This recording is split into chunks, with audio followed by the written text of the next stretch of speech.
বন্যার পানি নামার সাথে সাথে বন্যা কবলিত এলাকাগুলোতে ডায়রিয়ার প্রকোপ দেখা দিয়েছে। এছাড়াও জ্বর, সর্দি, চর্মরোগ নিয়েও হাসপাতালে ভর্তি হচ্ছেন রোগীরা। এতে হাসপাতালগুলোতে দেখা দিয়েছে শয্যা সংকট। রোগীর চাপ সামলাতে বিপাকে নার্স ও চিকিৎসকরা। সহকর্মীদের তথ্য ও ছবিতে প্রতিবেদন। ধীরে ধীরে বন্যার পানি নেমে গেলেও নতুন করে নোয়াখালীর বন্যা কবলিত মানুষের ভোগান্তি হয়ে দাঁড়িয়েছে পানিবাহিত নানা রোগ। দুর্গত এলাকায় বেড়েছে ডায়রিয়ার প্রকোপ। আশ্রয়কেন্দ্রে তীব্র গরম, নোংরা পরিবেশ আর বিশুদ্ধ পানির অভাবে প্রতিদিনই ডায়রিয়ায় আক্রান্ত হচ্ছে মানুষ। আর রোগীর ভিড় বাড়ছে হাসপাতালগুলোতে। পর্যাপ্ত বেড না থাকায় মেঝেতে ও সিঁড়িতে চিকিৎসা নিচ্ছেন অনেকে।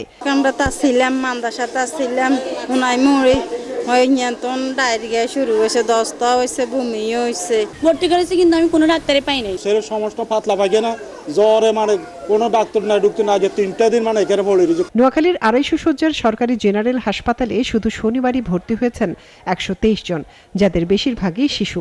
বর্তমানে এই হাসপাতালে প্রায় 600 ডায়রিয়া রোগী ভর্তি আছে। এর মধ্যে 2 জনের মৃত্যু হয়েছে। ডাক্তারের কিছু স্বল্পতা আছে, কারণ এটা এক্সট্রা একটা ক্রাইসিস।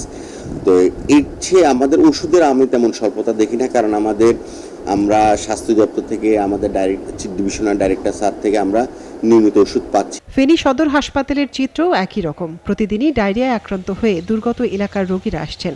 চাপ বাড়ায় অব্যবস্থাপনা সহ নানা দুর্ভোগ দেখা দিয়েছে। কুমিল্লায় জ্বর, সর্দি, কাশি, ডায়রিয়া ও চর্মরোগে ভুগছেন বন্যা কবলিতরা। রোগীর ভিড় বাড়ছে উপজেলা স্বাস্থ্য কমপ্লেক্সগুলোতে। রোগীদের উপচে পড়া ভিড়ে চিকিৎসা দেয়া নিয়ে বিপাকে পড়েছেন চিকিৎসকরাও। পর্যাপ্ত ওষুধ না থাকায় সরবরাহের কথা বলছেন তারা। 5-6 দিন যাবতই জ্বর। বন্যার পরে আপনার কাশিটা বেশি, এমনি ঠান্ডা কাশি আছে, তারপর পানিতে পড়ার পরে মানে গায়ে জ্বর। বন্যার পানি মানে অনেক কষ্ট করে আসে, চাচ্ছে 1 মাস পরিমাণে ওষুধ দেওয়ার জন্য, কিন্তু আমরা আসলে চেষ্টা করি যাদের খুব বেশি সমস্যা, কিন্তু এই জিনিসটা একটু সাপ্লাইটা যদি আমাদেরকে পর্যাপ্ত দেওয়া হয় তাহলে আসলে আমরাও উপকার হই, রোগীরাও উপকৃত হয়। লক্ষ্মীপুরের 5টি উপজেলাতেই ডায়রিয়া রোগের প্রকোপ বেড়েছে। এতে হাসপাতালগুলোতে এক বেডে একাধিক রোগীকে রেখে চিকিৎসা দিতে হচ্ছে।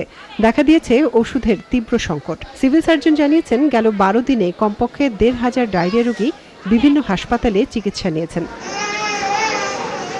এদিকে ডায়রিয়ার প্রকোপ বাড়ায় বন্যা কবলিত জেলাগুলোর আশ্রয়কেন্দ্র সহ বিভিন্ন এলাকায় মেডিকেল টিম বাড়িয়ে চিকিৎসা দেওয়া হচ্ছে। মুনিরা কাজুরি, 71।